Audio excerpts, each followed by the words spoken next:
ಕಷ್ಟ 1008 ಶಿವ ಲಕ್ಷಣ ನಾವು ಶರೀರದೊಳಗ 1008 ಶಿವ ಲಕ್ಷಣ ನಾವು ಶರೀರದೊಳಗ. ಮತ್ತು ಅವ್ರ ಮಾತು ಎಂತವಂದ್ರೆ ಹಸಿ ಗೋಡ್ಯಾಗ ಹಳ್ಳವಾಗದಂಗ ಮುತ್ತು ಸುರಿದಂಗ ಬಾಯಿಂದ ಇಷ್ಟು ಹಿತ್ತು ಮೆತ್ತ ಪ್ರಿಯ ವಚನ ಸತತ ಎಂದ ಅವ್ರ ಬಾಯನ್ ಬೇಗಳು ಬರೋವಿಲ್ಲ. ಸಿಟ್ಟು ಜೋರಾಗಿ ಮಾತಾಡೋರಿಲ್ಲ ಇವದು.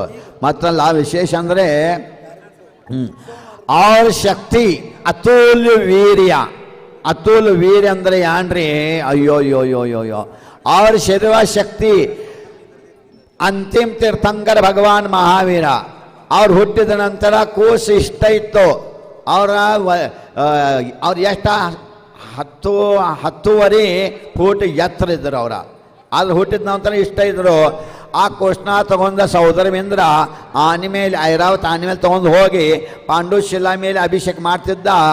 1008 ಕಲಶ ಒಮ್ಮೆ ಸುರೇದ ಕಳಶ ಇಷ್ಟ ಅಲ್ಲ.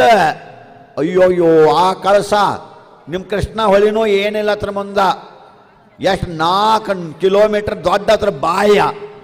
ಇಂಥ ದೊಡ್ಡ ಕಳಸ ದೇವತಾಗಳು ತಂದ ಅವತ್ತು ಸೂರ್ಯ ಅವರ ಎಲ್ಲ ಒಮ್ಮೆ ಸುರಿದ್ರೆ ಹರ್ಕೊಂಡು ಹೋಗ್ತಾನ ಹುಡುಗ ಅಂತ ಹೇಳಿ ಸಹೋದರವೇಂದ್ರಗ ಚಿಂತೆ ಆತು. ಅವಾಗ ಅವಧಿ ಜ್ಞಾನದಿಂದ ತಿಳ್ಕೊಂಡ್ರೆ ಭಗವಾನ್ ಮಹಾವೀರ, ಏನು ಮಗನ ಏನು ತಿಳ್ದಿ, ನಾ ಹರ್ಕೊಂಡು ಹೋಗ್ಯಾನೇನ? ಅವ್ರ ಕಾಲದ ಕಿರಬಟ್ಟ ಸಣ್ಣ ಬಟ್ಟ ಸ್ವಲ್ಪ ದಾವಿಸರು ಸುಮೇರು ಪರ್ವತ ಅಳ್ಯಾಡ್ಕಾಯ್ತು. ಯಪ್ಪ ನನಗೆ ಗೊತ್ತಲೋ ಕ್ಷಮ ಮಾಡ್ರಿ ಭಗವಂತ, ಕ್ಷಮ ಮಾಡ್ರಿ. ಎಷ್ಟು ಶಕ್ತಿ ನೋಡು, 1 ಗಂಟೆ ಹುಟ್ಟಿದ ಹುಡುಗನ ಒಳಗೆ ಇಷ್ಟು ಶಕ್ತಿ. ಸುಮೇರು ಪರ್ವತ ಎದ್ರು ಹೇಳ್ತಾ ಅಳ್ಗಾಡ್ಕೈತ್ರಿ. ಎಷ್ಟು ಅತುಲ್ಯ ಶಕ್ತಿ ಇದ್ರಿಬೇಕು ನೋಡ್ರಿ. ಅವರ ಶಕ್ತಿ ಜಗತ್ತೊಳಗೆ ಯಾರಿಗಿರೋಲ್ಲ. ಇದು ಅತುಲ್ಯ ಬಲ ವೀರ್ಯ ಆಯಿತು. ಮತ್ತು ಸಹನನ ಅಂದ್ರೆ ಶಕ್ತಿ. ಎಲ್ಲದ ಒಳಗ ಶಕ್ತಿ ಎಂಥದ್ದಿರ್ತತಿ ಅಂದ್ರೆ ಅವರ ರತ್ನ ಡೈಮಂಡ ಯಾವ ಕಲ್ಲದಿಂದ ಕೆಬಣದಿಂದ ಘನ ಹಾಕಿದ್ರೆ ಒಡೆಯುವುದಿಲ್ಲ ಅದ. ಆದರೆ ಇಂಥ ರತ್ನ ಅವ್ರು ನೀವು ರಂಗೋಲಿ ಹಾಕ್ತಾರೆ, ಹಿಂಗೆ ಮಾಡಿ ರಂಗೋಲಿ ಹಾಕ್ತಾರೆ, ನಾವು ಚೂರು ಮಾಡ್ತಾರೆ ಹಿಟ್ಟು ಹಂಗೆ. ಎಷ್ಟು ಶಕ್ತಿ, ಆ ಶಕ್ತಿ ಯಾರು ಶಕ್ತಿ ಅವ್ರಿಗೆ ಮೋಕ್ಷ ಸಿಗ್ತತಿ. ವಜ್ರ ಸ್ವಲ್ಪ ನಾರಾಯಣ ಸ್ವಾಮಿ ಇಲ್ಲ ಆದ್ರೆ ಮೋಕ್ಷ ಎಂದ ಸಿಗುದಿಲ್ಲ. ಅದಕ್ಕೆ ಮೋಕ್ಷ ಕರ್ಮ ಸುಟ್ಟು ಹಾಕಲಾಕನು ವಜ್ರ ಸ್ವಲ್ಪ ನಾರಾಯಣ ಸ್ವಾಮಿ ಬೇಕು. ವಜ್ರ ವರ್ಷ ನಾರಾಯಣ ಸ್ವಾಮಿದಿಂದ ಮೋಕ್ಷ ದರ್ಯದ. ವಜ್ರ ವರ್ಷ ನಾರಾಯಣ ಸ್ವಾಮಿ ದುರುಪಯೋಗ ಮಾಡಿದ್ರೆ 7ನೇ ನರಕ ಸಿಗೋದ. 7ನೇ ನರಕ ಹೋಗ್ಲಾಕಿ ಶರೀರ ಚಲೋ ಬೇಕು. ಮೋಕ್ಷ ಹೋಗೋದಾತ್ರನೂ ಶರೀರ ಚಲೋ ಬೇಕು. ಶರೀರ ಇಲ್ಲ ಆದ್ರೆ ಏನೂ ಇಲ್ಲ. ಇದೆಲ್ಲ ಯಾಕೆ ಆಗ್ತೈತಪ್ಪ ಅಂದರೆ ಎಲ್ಲ ಜೀವದ ಕಲ್ಯಾಣ ಆಗಲಿ, ಎಲ್ಲ ಜೀವದ ಸುಖ, ಎಲ್ಲ ಜೀವಗಳಿಗೆ ಸುಖ ಆಗಲಿ, ಎಲ್ಲ ಜೀವಕ್ಕೆ ಮೋಕ್ಷ ದೊರೆಯಲಿ. ಈ ಶುದ್ಧ ಪರಮ ಶುದ್ಧ ಭಾವ ಮಾಡಿದ ಕಾರಣ ತೀರ್ಥಂಕರಗಳ ಶರೀರದೊಳಗೆ ಇವೆಲ್ಲ ಲಕ್ಷಣಗಳು ಆಗುತ್ತವೆ. ಹೆಂಗ ಮಗುವನ್ನು ನೋಡಿದ ನಂತರ ತಾಯಿ ಮಲಿಗೆ ಹಾಲು ಬರುತ್ತವೆ, ಅದೇ ಪ್ರಕಾರ ಎಲ್ಲ ಜೀವದ ಮೇಲೆ ಕರುಣ ಅವ್ರದೊಳಗ ದಯಾ ಕರುಣ ಇದ್ದ ಕಾರಣ ಇಷ್ಟ ದಯಾ ಕರುಣ ತಾಯಿಗೆ ಒಂದ ಮಗುಗೆ ಹಾಲು ಕುಡಿಸ್ಲಾಕ ಮಲಿದಲ್ಲಿ ಹಾಲು ಬರ್ತದೆ. ಅದರ ತೀರ್ಥಂಕರ್ ಪೂರಾ ಶರೀರ ಹಾಲು ಹಂಗಾಗೈತಪ್ಪ. ಪೂರಾ ಶರೀರ ರಕ್ತ ಹಾಲು ಹಂಗ ನೋಡ್ರಿ ಎಷ್ಟು ಆಶ್ಚರ್ಯ. ಅದ ಶ್ವೇತಾಂಬರ ಧರ್ಮ ಒಳಗೆ ಬರ್ತತೆ. ಭಗವಾನ್ ಮಹಾವೀರಗಳಿಗೆ ಹಾವು ಕಡಿತತ್ತು. ದೀಕ್ಷಾ ತಗೊಂಡ ನಂತರ ಸ್ವಾಮಿ ಆಗಿರೋವಾಗ ಹಾವು ಕಡ್ದ ನಂತರ ಅವರ ಶರೀರದಿಂದ ಹಾಲು ಹೊರಗೆ ಬತ್ತು. ಹಾಲಲ್ಲ, ರಕ್ತ ಐತಿ. ಅದು ರಕ್ತ ಇರ್ತೈತಿ. ಅದಕ್ಕಾಗಿ ಅದ್ರದ್ದು ಫೋಟೋ ಎಲ್ಲರ ನಾನು ನೋಡ್ಯಾನ ಈ ಭಾಗದಾಗ ಬಸ್ತ್ಯಾಗ. ಅದು ತಪ್ಪೈತಿ. ಯಾಕಂದ್ರೆ ಭಗವಾನ್ ಮಹಾವೀರ ನಿಂತಾರು. ಶ್ವೇತಾಂಬರ್ಗಳು ಏನು ವಿಶೇಷ ಏನು ಮಾಡ್ತಾರಂದ್ರೆ ತೀರ್ಥಂಕರು ಮೊನ್ನೆ ಯಾರು ತೋರಿಸ್ರು, ಆ ಭಗವಾನ್ ಆದಿನಾಥ್ ಆಹಾರ ಮಾಡಿ ನಿನ್ನಿಂದ ಆಹಾರ ಮಾಡ್ಕಿದ್ರು. ಭಗವಾನ್ ಆದಿನಾಥ್ ಆಹಾರ ಮಾಡ್ಲಾಕತ್ತಾರು. ಅವ್ರ ಹೆಗಲ ಮೇಲೆ ಒಂದು ಬಟ್ಟೆ ಹಾಕ್ಯಾರು.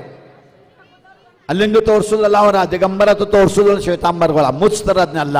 ಇದು ಶ್ವೇತಾಂಬರ್ಗಳು ತಿಳಿಬೇಕು ನೀವು, ದಿಗಂಬರ್ಗಳು ಅಲ್ಲವಲ್ಲ. ಅದೇ ಪ್ರಕಾರ ಭಗವಾನ್ ಮಹಾವೀರಗಳಿಗೆ ಹಾವು ಕಡಿಯಿತು, ಆ ರಕ್ತ ಬರ್ಕೈತಿ. ಆ ಹಾವ ಕಡ್ದೈತಿ. ಅಲ್ಲಿ ಭಗವಂತರ ಮುಂದೆ ಮರ ಗಿಡ ತೋರಿಸಿದ್ರು, ಗಿಡದ ಒಂದು ಟಂಗೆ ತೋರಿಸಿದ್ರು. ಅದು ದಿಗಂಬರ್ ತೋರಿಸೋದಿಲ್ಲ. ಅವ್ರು ಇಷ್ಟು ಮಾಯಾಚಾರಿ ಮಾಡ್ತಾರೋ. ಅದಕ್ಕಾಗಿ ದಿಗಂಬರ ಮೂರ್ತಿ ಯಾವುದ, ಶ್ವೇತಾಂಬರ ಮೂರ್ತಿ ಅದ, ಸ್ವಲ್ಪ ಕಂಡು ಹಿಡಿಬೇಕು. ನಿನ್ನ ಇಲ್ಲಿ ತೋರಿಸಿದ್ರು ಸ್ಕ್ರೀನ್ ಮೇಲೆ. ಅವನು ಬಟ್ಟೆ ಹಾಕಿ ಮಾಳ ಹಾಕ್ಯಾರು, ಕಿರೀಟ ಹಾಕ್ಯಾರು, ಅಂಥ ಮೂರ್ತಿ ನಾವು ತೋರಿಸ್ಬಾರ್ದ್ರು. ಎಂದಾವು ಶ್ವೇತಾಂಬರದವು. ಅವರು 25 ತೀರ್ಥಂಕರ 4 ತೀರ್ಥಂಕರ, ನಾವು 24 ತೀರ್ಥಂಕರ. ಆದ್ರೆ ಅವ್ರ ತೀರ್ಥಂಕರ ಒಳಗೆ ನಮ್ಮ ತೀರ್ಥಂಕರ ಒಳಗೆ ಅಂತರ ಏನಂದ್ರೆ ಹೆಸರೊಳಗೆ ಏನು ಅಂತರಿಲ್ಲ. ಅದ್ರ ಅಂತರ ಏನಂದರೆ ಆ ತೀರ್ಥಂಕರಗಳಿಗೆ ಅವರ ಎಲ್ಲ ಕಿರೀಟ್ ಹಾಕ್ತಾರೋ, ಬಾಜು ಬಂದು ಹಾಕ್ತಾರೋ, ಲಿಪ್ಸ್ಟಿಕ್ ಹಚ್ತಾರೋ, ನೇಲ್ ಪೇಂಟ್ ಹಚ್ತಾರೋ, ಏನು ಕಾಡ್ಗಿ ಹಾಕ್ತಾರೋ, ಏನು ಮಾಡಬಾರ್ದಲ್ಲ ಮಾಡ್ತಾರೋ. ಆದರೆ ಇತರ ಆರ್ತಿ ಆಯ್ತು ಅವರೆಲ್ಲ ತೀರ್ಥಂಕರಗಳು ರಾಜ್ಯಾತ್ಮದಲ್ಲಿ ದಿಗಂಬರತ್ವದೆಲ್ಲ ರಾಜ್ಯವಸ್ಥದೊಳಗೆ ಪೂಜಿಸ್ತಾರೋ. ನಾವು ರಾಜ ಬಿಟ್ಟ ದಿಗಂಬರ ಮುದ್ರಾಧಾರಣ ಮಾಡಿದ ನಂತರ ತೀರ್ಥಂಕರಗಳಿಗೆ ನಾವು ಪೂಜೆ ಮಾಡ್ತೇವೆ ಅಂತ ದಿಗಂಬರತ್ವಗಳಿಗೆ. ನೋಡ್ರಿ, ನಮ್ಮ ಭಗವಂತರ ದರ್ಶನ ವೀತರಾಗ ಭಗವಂತರ ದರ್ಶನ ನಿಮಗೆ ಸಿಗಲಿಲ್ಲ. ಯಾವ ಕಾರಣದಿಂದ ಮಾಡಲಿಲ್ಲ? ನಡೀತತಿ, ಏನು ಚಿಂತೆ ಇಲ್ಲ. ಆದ್ರೆ ದುಸರೆ ಯಾವ ವಸ್ತ್ರಧಾರಿಗಳ ಅಸ್ತ್ರ ವಸ್ತ್ರ ಶಸ್ತ್ರ ಯಾರ ಹತ್ತಿರಗೆ ಐತೋ ಅವ್ರು ಬೇಕಾಷ್ಟು ಚಲೋ ದರ್ಶನ ಸಿಕ್ಕರೆ ದರ್ಶನ ಮಾಡಬಾರ್ದು, ಮಾಡೋದಿಲ್ಲ ಅಂತ ಹೇಳ್ಯಾರು ನಮ್ಮ ಶಾಸ್ತ್ರದೊಳಗೆ. ಅದು ಹೆಂಗಂದ್ರೆ ಯಾರು 10 ದಿವಸ ಆಯ್ತು ಊಟ ಸಿಕ್ಕಿಲ್ಲ 10 ದಿವಸ ಅವ್ರಿಗೆ. ಆದ್ರೆ ಕೊತ್ತಾನೋ ಇನ್ನು ಸೈತಾನೋ ಹಿಂಗಾಗೈತೆ ಪರಿಸ್ಥಿತಿ. ಅದ್ರಾಗ ಒಬ್ಬನು ಬರ್ತಾನೋ, ತಗೋಪ್ಪ ನಿನಗೆ ಏನು ಬೇಕಾ ತಗೋ, ತಿನ್ನು, ಇಷ್ಟು ಅನ್ನ ದಾನ ಮಾಡ್ತಾನೋ, ಊಟ ಕೊಡ್ತಾನೋ, ಅವ್ನು ತಿನ್ಲಾಕ ಚಾಲು ಮಾಡ್ತಾನೋ. ಅವಾಗ ಅನ್ನ ದಾನ ಮಾಡೋ ಹೇಳ್ತಾನೋ, ಸ್ವಲ್ಪ ಎಚ್ಚರಿಕೆ ಆಗ್ತೀನಿ. ಏನಪ್ಪ ನಾ ಶಿಸ್ತಾಗ್ತೀನಿ? ಇಲ್ಲ, ಸ್ವಲ್ಪ ಎಚ್ಚರಿಕೆ ಇದಕ್ಕಾಗಿ ಅದ್ರೊಳಗೆ ಒಂದಿಷ್ಟು ವಿಷ ಬಿದ್ದಿತ್ತಪ್ಪ. ತಿನ್ನವ್ರೆ ನೀವ್ರ ಅನ್ನವ್ರು ಎಕ್ಕಳು ಈ ದಂಡಿಗೆ ಬಿದ್ದೈತಿ, ನಾ ಈ ದಂಡಿ ತಿಂತೇನೆ ನಾವು ಮಕ್ಕಳು ನೀವ್ರ.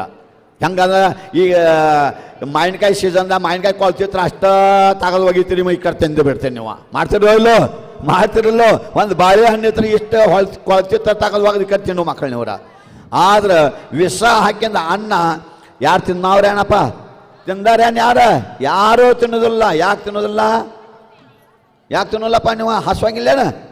ಅವ್ನು ಹಸುವಾಗಿ 10 ದಿವಸ ಉಪವಾಸ ಅದಾನು. ಆದ್ರೆ ಅವ ಹೇಳ್ತಾನೋ, ನಾ ತಿನ್ನಪ್ಪ ನಿಂಗೆ ಹಸುವಾಗಿಲ್ಲೇನ?